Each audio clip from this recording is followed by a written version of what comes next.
¿Qué es esta atmósfera virtual en la que viven no solo los jóvenes, sino nosotras mismas siendo adultas y que nos estupidiza, que nos lleva a realizar actos oscuros y en silencio de los que nadie, ni siquiera nosotras mismas, nos enorgullecemos?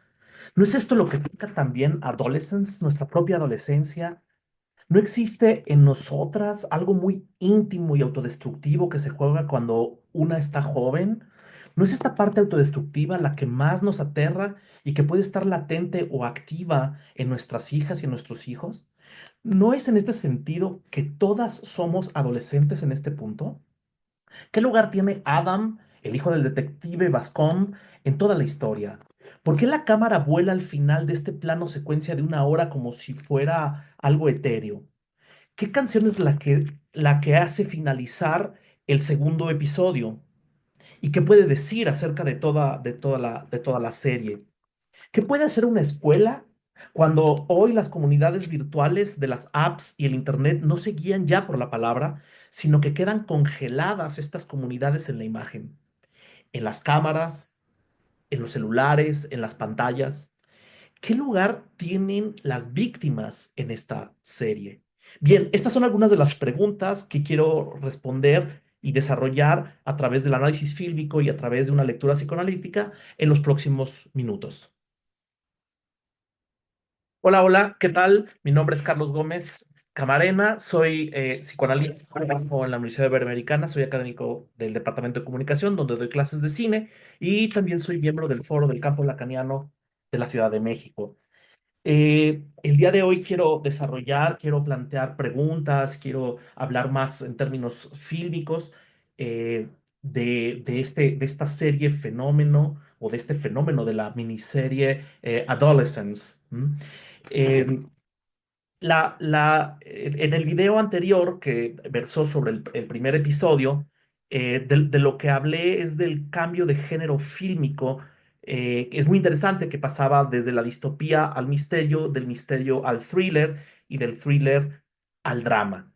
Y que eso era muy interesante por cómo funcionaba. Hoy una gran parte de las películas, por ejemplo, Parasite, funcionan como transgénero, si queremos jugar un poco con ese significado tan importante de nuestra época. Además de eso, lo que me parece importante hablar ya de este episodio es lo difícil que es en el episodio pasado que el padre lo hayan elegido a él para cuidar a su hijo, lo cual se confirma en el último episodio que ya analizaremos. También hablé de la pesadilla que vive el padre y que invierte la estructura de la pesadilla que analiza Freud cuando se plantea, en lugar de padre, ¿por qué me has abandonado? Padre, ¿por qué dejas que me queme, que esté ardiendo? A hijo, ¿por qué me has abandonado? ¿Mm? Hijo, ¿por qué me dejas con todo este problema? Y más que problema, con todo este abandono de la situación. Es el problema también de cómo se sostienen las creencias y el rompimiento de las creencias también como algo traumático. Es como Santa Claus, en donde la relación entre padres e hijos funciona como una especie de jugar a las apariencias, en donde los hijos no le dicen a sus padres que ya saben quién es Santa Claus y tampoco los padres quieren romper con esa creencia, con esa fantasía. Es en ese lugar estructural en donde por un medio mucho más siniestro, mucho más ominoso y difícil, que Adolescence se introduce en ese problema de lo traumático, de cómo los padres o los hijos son abandonados uno por el otro, o más claramente, cómo hay algo de traumático en el paso de una generación a otra y que ese paso es insalvable. Gran parte de lo que trabajamos los psicoanalistas es el paso traumático en cada familia del paso de una generación a otra. Pero también hablé en el primer episodio sobre la imposibilidad de identificarse con los personajes, una especie de suspensión de las certezas en términos narrativos, pero también por el manejo de cámaras.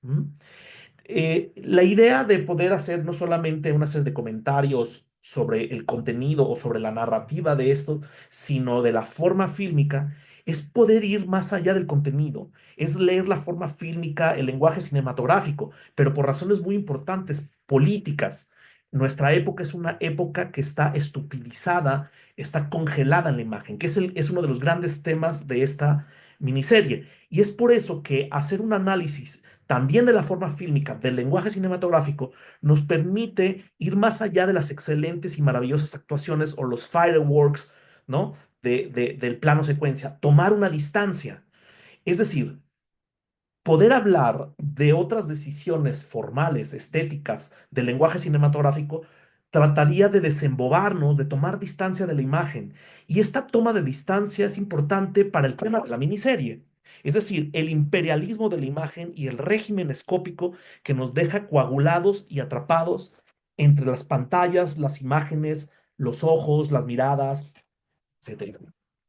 Es así que comienzo el análisis narrativo ahora del segundo episodio. Es interesante porque en el primer episodio de lo que se trata el detective, el detective Bascom lo que plantea es que ya se sabe quién es el criminal, hace falta el arma y el motivo. De esta manera, el episodio uno es donde se encuentra quién cometió el crimen. El episodio 2, que es el que estamos trabajando el día de hoy, es encontrar el arma. El episodio 3, que es uno de los que ha impactado más en la opinión pública, en la gente que ha visto, en las audiencias, en la gente que ha visto esta miniserie, es encontrar el motivo y por eso su densidad jurídico-psicológica que después analizaremos en otro video. Este episodio, en términos narrativos, el episodio 2 es muy interesante porque es distinto de pasar de un género a otro o de una novela de crímenes en donde se trata de descubrir si alguien es el criminal o no. ¿Mm? Es aquí donde comienza, es muy interesante cómo comienza igual, es un plano secuencia, es decir, es una sola toma que termina en la Tierra, perdón, comienza en la Tierra y vuela hacia el aire. Lo que analizamos en el episodio anterior es cómo el manejo de la cámara explora lugares cerrados, casi claustrofóbicos, donde no hay esperanza. A diferencia de eso, este episodio hay muchísimos lugares abiertos. Y eso cambia el código y lo que se está jugando en términos estético-narrativos en este episodio. Empieza a nivel de tierra en la escuela, ¿sí? En el memorial a la muerte, al asesinato de Katie, ¿sí? Y donde están las flores, y es el detective Bascom, una vez más quien comienza el episodio, y comienza con una llamada a su hijo Adam, que además él está en la misma escuela. Empieza de la misma manera que en el episodio uno, solamente que este plano secuencia en lugares abiertos y no en lugares cerrados y con planos cerrados, tiene un vuelo final que vamos a analizar más tarde. La cámara, entonces, aquí funciona como exploración de personajes, exploración de la propia escuela y cuáles son las condiciones de la escuela que supuestamente llevarían a Jamie a poder cometer este tipo de crímenes. Termina entonces con un vuelo etéreo que vuela sobre la ciudad y sobre la comunidad. ¿M? Es interesante porque entonces el problema ya no es solamente el problema de Jamie y su familia, sino el problema de la comunidad y la ciudad. La cámara volando en un dron, viendo todo como en forma etérea, celestial, casi angelical, con un coro de jóvenes cantando una canción de Sting, un cover de Sting, que se llama Fragile o Fragilidad, ¿sí? Es algo que implica la apertura, la esperanza, también el dolor, la relación con el dolor que se ha causado en una comunidad, lo que se juega en una comunidad tan asfixiante, tan violenta, tan cruel como la escuela. Y es muy bonito que se pase de una cuestión tan individual a una cuestión mucho más de la escuela y de la comunidad. ¿Cuál es el tema que se juega en el episodio 2? El problema de la escuela, el problema de la comunidad y de la escuela, el impacto que ha tenido la escuela o cómo la escuela y la comunidad impactan en los individuos. Lo que es interesante aquí es que las decisiones que toma la comunidad y la escuela redoblan para mal el problema del imperialismo de la imagen. y el estar siempre bajo la mirada de las cámaras. ¿Por qué? Porque el director de la escuela lo que plantea es que hablaron 14 padres de familia y que lo que quieren los propios padres de familia, la propia comunidad, son detectores de metales y guardias de seguridad. Lo que, porque además no ocurrió el delito, el crimen no ocurrió dentro de la escuela, es lo que se pregunta el prefecto. Porque entonces este régimen escópico, este imperialismo de la imagen, esta vigilancia de todos de todas contra todas, ¿sí? Desestabiliza el problema entre lo público y lo privado. Y ese es un punto bien interesante. La respuesta al mundo de las cámaras, entonces, donde todo es visible, hasta lo más obsceno, desnudos, crímenes incluidos, es redoblar la dosis de la mirada a través de guardias de seguridad y de cámaras, lo cual es dramático, lo cual es dramático. Y ese es un punto que la serie cuestiona y explora de manera muy interesante. Esta sí que hoy los maestros y los padres de familia no serían transformados únicamente, como se dice en la serie, en este episodio, como trabajadores sociales, psicólogos y guardias de seguridad, sino también policías que tienen que estar patrullando a sus propios hijos o a los hijos de otros como perfiles psicológicos y perseguir potenciales criminales. ¿Qué tipo de sociedad es esta? En ese sentido, hay una escena que no comenté en el episodio anterior que me parece una decisión formal muy importante, que es cuando el padre de Jamie mira cuando están desnudando a Jamie para auscultarlo. Y son el abogado y la otra policía quienes se dan la vuelta y la cámara no nos muestra a Jamie. Es una decisión de pudor que va a contrapelo de este mundo del imperialismo de la imagen, ¿sí? Y de un régimen escópico muy estricto. ¿M? Que se reproduce a través de los celulares, que se reproduce a través de las miradas de los vecinos, que se reproduce a través de los padres que tienen que estar todo el tiempo vigilando a sus hijos. Lo que también es muy interesante en términos narrativos en cuanto a decisiones es que, y eso debería de llamar mucho la atención y es algo que no he escuchado que se haya comentado, es que queda por fuera la historia de las víctimas. Hay muy pocos momentos de las víctimas, es decir, de los 4 episodios no hay ni uno solo que explore a la familia de Katie. ¿Mm? ¿Quiénes son los más cercanos? Es decir, que no haya víctimas no significa que no haya afectados, que no haya consecuencias en todo lo que ocurrió.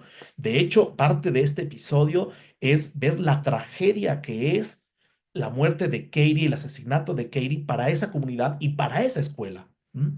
En es- Pero es una historia donde no se le da voz a la víctima. No me parece que eso sea una mala decisión, sino que hay otras películas, hay otros materiales que exploran muy bien eso y que la decisión de no explorar la historia de las víctimas es algo muy sutil, es algo muy sutil, muy interesante. No es que no esté representada la cuestión de las víctimas. Por ejemplo, cuando el detective Bascom en el episodio 1 le dice por qué no va y le pide perdón a la mamá de Katie. Eso es muy interesante. Y ahora se explica por qué cuando, cuando lo están interrogando en el episodio 1, por qué la detective Frank, ¿m? Misha Frank, se molesta tanto con Jamie. Es la detective Frank, ¿sí? Misha Frank, la mejor amiga de Katie, Jade o Jade, quienes son las voces que representan a la víctima. Son cercanas a la víctima, una por los derechos de la mujer, por todo lo que ha implicado para las mujeres. Voy a comentar esto un poco más adelante, pero también Jade o Jade, que es, ¿qué voy a hacer sin la única amiga que es la que me aceptaba? ¿Mm? Ni siquiera, y eso es una cosa muy interesante, ni siquiera un psiquiatra o un psicólogo me va a poder quitar esto, porque esa es la solución de los adultos. La solución de los adultos es la profesionalización. ¿Mm? En este sentido, este episodio es el más esperanzador, junto con el último. El episodio 1 y el 3 son los más oscuros, el 2 y el 4 son los más esperanzadores. Este episodio es el menos valorado, pero me parece muy interesante muchas de las cosas que ocurren. Ya hablé de esta cuestión de los lugares, de los lugares abiertos, es decir, de las locaciones abiertas, es una elección muy importante. Está mucho más iluminado, hay lugares al aire, al aire, y como ese plano final, que además es estéticamente bellísimo, semióticamente y en términos de la esperanza, me parece importantísimo. ¿Por qué es tan esperanzador este episodio y por qué al mismo tiempo es uno de los menos valorados? Porque no se ha visto la importancia que tiene Adam o Adán, ya vimos qué implica eso, la manzana, Adán y el detective Bascombe en toda la miniserie, porque hay una relación entre un padre y un hijo en el caso de los Miller, pero también una relación entre el padre y el hijo en los Bascombe. Me explico. Hay un mini arco narrativo entre el detective Bascombe y su hijo Adam, pero este mini arco narrativo comienza desde el episodio uno, porque recuerden que el episodio uno comienza con una llamada que le hace, con una nota de voz que le manda Adam a su padre y que la mitad es en francés. Ya hablé sobre eso. Es decir, que habla otro idioma.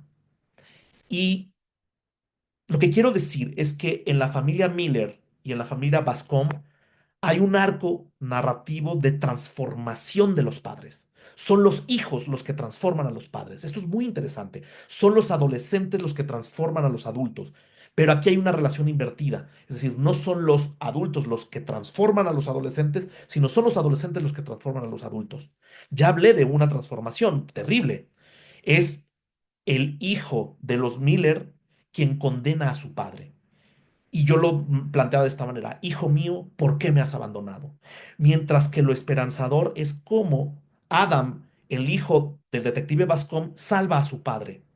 Porque el padre queda como un idiota frente a la comunidad, queda como un idiota frente a la escuela, queda como un idiota porque todo mundo ya sabe eso, que es parte de este régimen escópico y de este imperialismo de la imagen. Todo mundo ya sabe, ya vio el video, ya todo mundo sabe lo que el detective Bascom está preguntando o está diciendo que no puede dar información.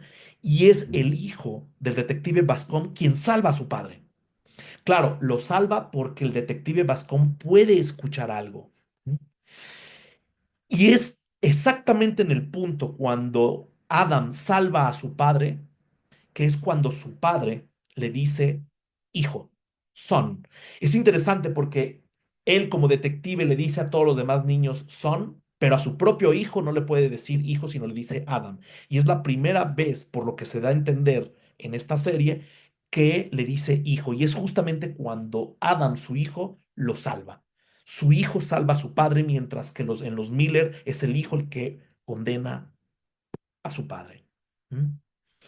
Y es por eso que hay un plano muy interesante en donde el detective Bascom arrincona a su hijo y poco a poco, mientras empieza a su hijo a explicarle cómo funciona esa otra lengua, un quiebre de generaciones, porque aunque es el lenguaje de Matrix, Adam no sabe nada de Matrix y su padre no sabe nada sobre los emojis.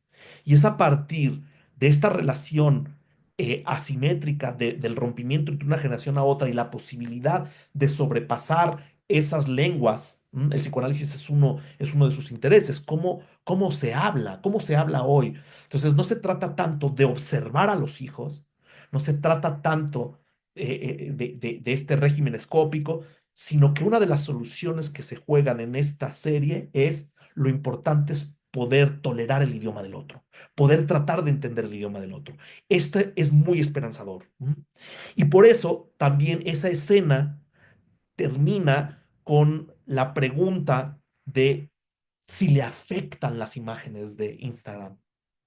Y él dice que no publica nada, pero le dice, pero eso no importa, el problema es si te afectan. O sea, es un padre que está preocupado por él por primera vez. Y también no es casualidad, sí, que al inicio de este episodio vuelven a aparecer las fotos de las que hablaba en el comentario pasado. Aparecen todos los niños y Adam aparece en la serie de fotos, pero es el más grande de todos los niños. Aparece casi ya como adolescente. Y eso es una decisión importantísima porque implica que Adam Adam ha perdido la inocencia y puede salvar a su padre a pesar de que son crueles y lo bulean en su escuela. Y por eso, un poco antes de que vuele esperanzadoramente esa cámara por todo el pueblo de Wakefield en West Yorkshire, que es el pueblo en el norte de Inglaterra, donde se graba esta miniserie, eh, un poco antes de ese vuelo esperanzador que nos plantea lo cerca y lo lejos que está, lo cerca porque el dron vuela muy cerca y se ve ahí el estacionamiento donde fue asesinada Katie, donde le deja las flores el padre de Jamie.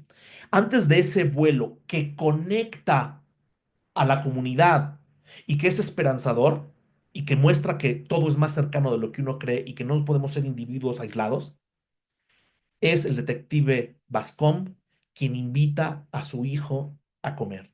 Y no solamente lo invita a comer, sino que hacen chistes y terminan eligiendo el restaurante chino que elige Adam. Es decir, no es casualidad que sea un restaurante chino, que él hable francés, su hijo, y que sepa el lenguaje de los emojis.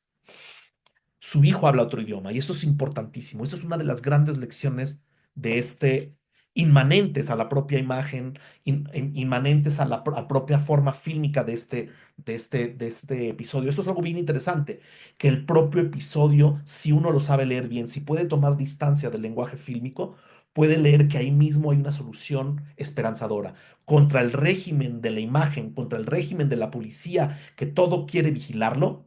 Existe la posibilidad de tratar de entender el idioma del otro, de escucharlo. Es la imagen y la vigilancia contra la palabra y el entendimiento. Y eso es algo súper esperanzador. Y es algo poco valorado en este episodio, que me parece uno de los más importantes. A nivel del análisis fílmico, del nivel formal o estético, el plano secuencia aquí funciona de la misma forma que el mundo que nos presentan. Es decir, es caótico, es vertiginoso y puede cambiar de un instante a otro. Eso también ya lo comenté. Pero a diferencia de los planos cerrados y las locaciones cerradas que causan claustrofobia en el episodio anterior, aquí los planos funcionan como algo esperanzador y como algo que explora a la escuela.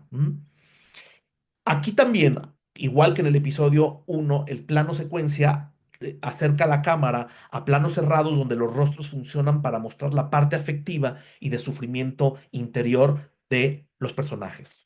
A nivel del diseño sonoro, que aquí no es tan importante como tampoco en el episodio anterior, pero en el episodio 3 va a ser importantísimo el diseño sonoro. El sonido ambiente y la poca instrumentalización nos dan un mundo crudo, ¿sí? Un mundo muy real y por otro lado existe un poco de instrumentalización que crea tensiones narrativas. Pero al final hay una elección importantísima que es el cover de la canción Fragilidad, Fragile, de Sting, con un coro de niños que cantan a la salida del colegio, con una cámara que se levanta eternamente por los cielos. Es un plano más amplio y nos muestra cómo la comunidad está interconectada, afectada e implicada. Pero también el sentido trágico de la película. Los coros griegos son trágicos. El dolor de los adolescentes. Y dice, traduzco la parte del coro, parte de la letra de esa canción. Si la sangre fluye cuando la sangre y el acero son uno, tiene que ver con, con un cuchillo, secándose al calor del sol del atardecer, la lluvia de la mañana lavará las manchas. Pero algo en nuestras mentes siempre permanecerá. Es la memoria comunitaria. ¿M? Y continúa la letra. Tal vez este acto final estaba destinado para cerrar la discusión de toda una vida. ¿M? O sea, es un acto contra la palabra, contra la discusión. Nada puede provenir de la violencia y nada podría surgir de ahí. Para todos los que nacimos bajo una estrella enojada, olvidémonos de lo frágiles que somos. Y termina el episodio terriblemente, dramáticamente, de manera muy triste, con el coro diciendo How fragile we are. ¿Mm? A nivel de los simbolismos, los únicos dos, aquí hay muchos menos simbolismos, es por un lado el que el hijo de Adam el hijo de Bascom, Adam, habla otros idiomas, ya lo vimos. El vuelo etéreo del plano secuencia, también ya lo vimos. Y las fotografías de la luz de las sirenas de la policía, en donde Adam es el más grande de todos. Eso también ya lo comenté. Para resumir y para mostrar ahora la lectura más psicoanalítica, y aquí viene una cosa súper interesante, es la escuela como institución, y es algo que se problematiza muy interesante en este episodio. Es uno de los grandes temas. Es decir, la escuela, nos dice Misha Frank, la detective, apesta y huele mal. No lo soporta. La detective Misha es un personaje importantísimo porque va a mostrar, por un lado, la voz de la víctima y por otro lado, la cuestión de las mujeres y los feminicidios. ¿Mm? Y le responde el detective Bascom, ¿te parece que alguien está aprendiendo aquí? ¿Sí? Es decir, hay una crisis no solamente de la familia, hay una crisis también de las escuelas, en donde en las escuelas, sí, los profesores, las profesoras les ponen videos, es decir, nuevamente la idiotez de la imagen. Hay una indiferencia de los profesores, de las profesoras a los alumnos. La propia prefecta, una de las maestras, no entiende nada del lenguaje de los jóvenes, por eso no entiende el término incel, no sabe ni siquiera qué es Instagram, ¿sí? La maestra, en lugar de escuchar algo o de que sus padres escuchen algo, en el caso de Jade o de Jade, la mandan con un psicoterapeuta o con un psiquiatra. Es decir, ¿por qué debería hacerlo? Responde ella, cuando tenía a su amiga. Es decir, el rol profesionalizante que viene a sustituir el problema de los lazos orgánicos en las comunidades. ¿M? Es el problema del malestar de las instituciones, que es un tema importantísimo en este episodio y en la miniserie. La crisis de la institución familia y la crisis de la institución escuela. Parece que hemos estado en crisis desde que comenzó la modernidad. No voy a ir más lejos en ese punto. Eh, Mr. Malik no sabe si va a llegar o no y además pone películas. Y tampoco le importa mucho lo que pasa con los jóvenes. Son un hervidero de, de, de, de, de, de agresión, de crueldad, de sexualidad y no sabe muy bien qué hacer con eso. ¿M? Ya hablé de cómo queda por fuera la cuestión de las víctimas, ¿sí? Pero cómo la detective Misha es quien puede dar algo de pistas sobre eso. Es muy interesante porque cuando la prefecta va presentando a los dos detectives, presenta al detective Bascom, pero se le olvida a ella. O sea, hay algo del olvido de las mujeres que las propias mujeres repiten. Y esa decisión es súper interesante en términos de guión. Pero además, cuando la decisión es dejar por fuera la historia de las víctimas, vuelve muy inquietante una pregunta para nosotras como público. ¿Sí? Lo que vuelve inquietante la serie para el público, para los padres de familia, es que nosotras podemos ser las agresoras. Nosotros podemos ser los victimarios y los agresores, o nuestros hijos, o nuestras hijas. Y es casi una pregunta teológica lo que se juega aquí. Si de la maldad se engendra maldad, o incluso de dónde surge la maldad, ¿sí? Pero no solamente la maldad, es decir, lo que le molesta a la detective Frank, a Misha, es que todo, aunque en la historia no se presentan las víctimas, todo va a tratar sobre el victimario. Pero, lo que estoy planteando aquí es que me parece una decisión muy interesante que por un lado sí se le dé voz a la víctima, que problematice Misha, una mujer, una detective que además fue olvidada cuando se la presentaron, que sea ella quien introduzca el problema de la víctima. Pero al mismo tiempo, lo que me parece interesantísimo y que es inquietante es cómo cuando no se presenta la historia de las víctimas, lo que vuelve inquietante al público es nosotros podemos ser los agresores y los criminales, o nosotros, nosotras, ¿sí? Nuestros hijos, nuestras hijas son quienes pueden perpetrar esos crímenes. Y eso es algo que nos hace, que nos inquieta un montón. Y la tentación es decir que proviene de fuera de la humanidad. que proviene de fuera de la familia, o que proviene de fuera de la escuela, o que proviene, en último término, por fuera de la humanidad. Es decir, que los niños o los adolescentes son unos monstruos. Lo inquietante es que en la escuela hay niños, niñas agresivas, niños agresivos, niños crueles, niños misóginos, como por ejemplo cuando dicen te golpeó una niña y dice the sausage, ¿no? Eh, eh, el error y lo que problematiza esta miniserie es que el mal puede provenir de lo más profundo de nosotras. Me explico un poco más, ¿sí? Y eso es lo inquietante. Hay un lugar en donde sabemos que nuestras hijas, nuestros hijos adolescentes, podrían caer en las tentaciones que nosotras mismas en algún momento fuimos tentadas o tentados. Es decir, que el mal no proviene únicamente de fuera, que no proviene de los otros, que no puede ser completamente evitado ni por la comunidad ni por la escuela, ¿sí? Y que no es causado únicamente por las redes sociales, sino que hay algo en nosotras mismas, en nosotros mismos, que puede ser terrible y oscuro. Y es lo que en psicoanálisis podemos llamar las pulsiones. ¿M? Son las malas noticias que puede traer el psicoanálisis y que de alguna manera, sabiéndolo o sin saberlo, nosotros los humanos sabemos que hay algo en donde podemos caer en las peores tentaciones. ¿M?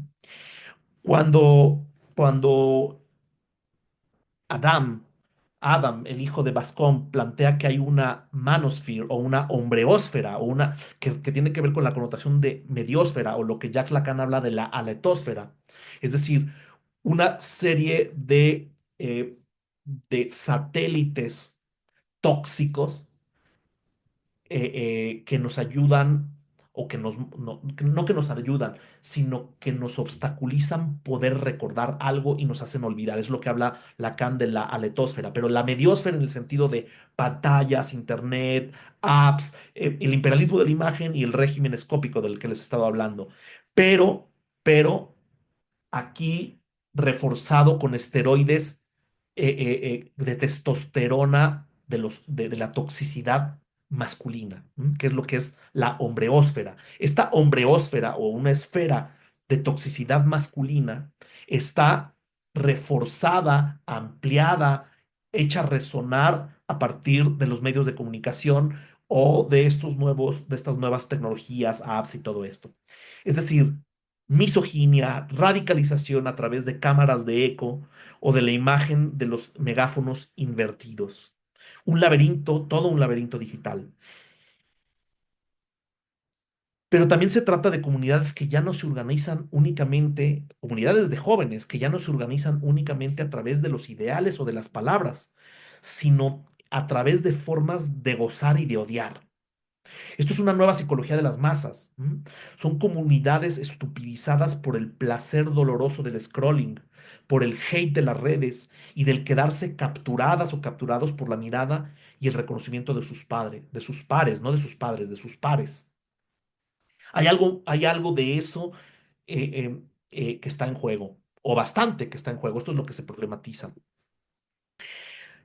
Muchas adolescentes pueden quedar capturadas por la inmediatez y la imagen de las plataformas, no solamente por las comunidades incel, sino también por plataformas de OnlyFans. Este es el laberinto digital. Y este también es un laberinto pulsional en que los humanos, todos, podemos ser en un punto adolescentes y nos podemos perder en el laberinto del dolor y del placer. Todas nosotras, todos nosotros hay momentos, si tenemos un poco de memoria, en donde sabemos que nos pudimos haber ido a la mierda, que pudimos habernos perdidos completamente por alguna cuestión de placer, dolor en ese laberinto.